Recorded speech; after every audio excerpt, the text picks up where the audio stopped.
Fala 601, tudo beleza? Vamos continuar a nossa aula. Abram aí o livro no capítulo 6, página 45. Hoje a gente vai ver algumas doenças relacionadas ao sistema cardiovascular, tá? Que são a principal causa de morte no Brasil.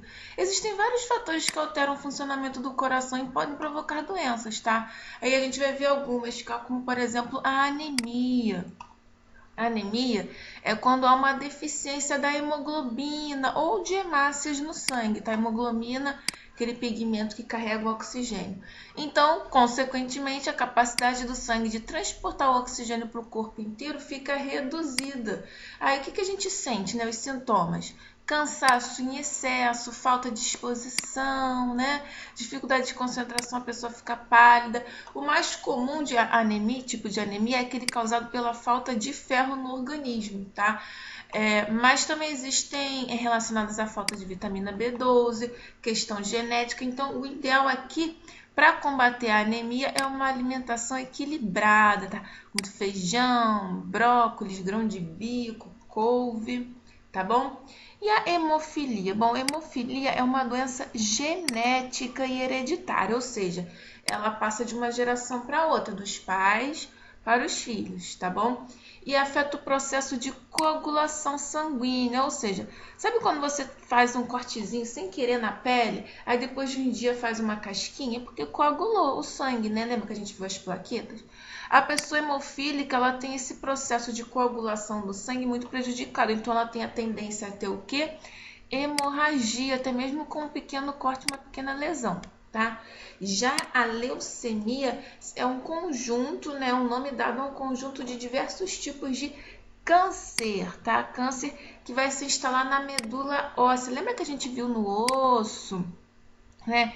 Que dentro do osso a gente tem a medula óssea vermelha e ela produz as células sanguíneas. Então, a leucemia, a gente até comentou no Telegram, é um câncer que se instala nessa medula óssea e aí atinge quem? Os leucócitos, tá? Aquelas células de defesa. E qual o problema? O problema é que eles vão se multiplicando descontroladamente, né? As células anormais que vão se formando, e aí não conseguem realizar bem a função de defesa do corpo. Então a pessoa fica bem debilitada e exposta a infecções, tá bom?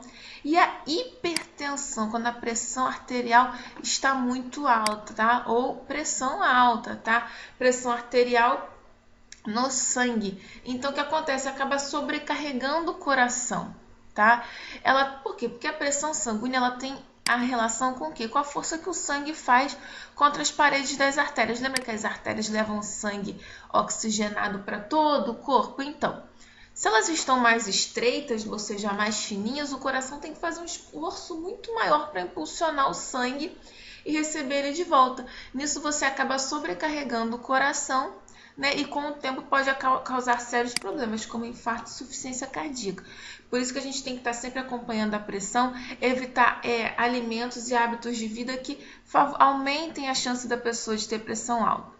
Que fatores são esses que aumentam a chance? Vamos lá. A pessoa não pratica exercício físico nenhum, ou pratica de forma inadequada, ou muito pouco, consome muito sal, às vezes muito biscoito salgado, muito torcida, skinny, fofura. Depressão também pode, a pessoa muito triste, um estresse constante, tabagismo, ou seja, a pessoa fuma, e obesidade. Quais são os sintomas? Bom, eles demoram um pouquinho a aparecer, tá? Mas eles já começam a ser um sinal de alerta. Por exemplo, a pessoa começa a ter uma tontura e uma dor de cabeça constante e dor no peito constante. Quando já está mais grave, ela pode causar um rompimento de um vaso sanguíneo no cérebro, que é o que a gente tem, que a gente chama de AVC. O que é AVC? Acidente vascular cerebral, ou seja, quando um vaso sanguíneo no cérebro se rompe e aí libera um pouquinho de sangue ali, tem várias consequências, né, como paralisia, cegueira, até mesmo demência. Já o infarto, tá? Aqui eu tô falando da hipertensão que pode provocar o infarto. E o que vem a ser o infarto? Quando falta um oxigênio de um órgão ou de parte dele. Então os vasos sanguíneos ficam obstruídos, ou seja, tapado, bloqueado. Aí o sangue não consegue passar suficiente ali naquele vaso sanguíneo, tá? Se no caso for o coração, esse órgão que for afetado ali, o miocárdio, né? A gente vai ter o quê? Um infarto do miocárdio, tá? Porque não consegue oxigenar o coração, tá? E um dos fatores que levam ao infarto do miocárdio, né, é a pressão alta, tá? Principalmente maus hábitos alimentares, a pessoa come muito comida de fast food, muito hambúrguer, muita batata frita, muita pizza, ou seja, alimentos muito ricos em colesterol, tá bom? E por quê? O que tem a ver o colesterol? Aqui tá a veia, né? Ou a artéria, né? A artéria carrega o sangue oxigenado. O colesterol é essa parte amarela aqui, tá? Se ele se acumular na artéria, o que vai acontecer? Ela vai começar a ficar entupida e o sangue não vai conseguir passar. Então, ela vai obstruindo aos poucos a passagem de sangue. E esse acúmulo de gordura pode começar já na infância, tá? E pode afetar qualquer pessoa. Então, ó, combina atividade física, andar de bicicleta, jogar futebol, dançar K-pop dentro de casa, ter uma boa noite de sono, uma alimentação saudável, uma rotina e evitar maus hábitos como tabaco, etc. E agora vamos exercitar.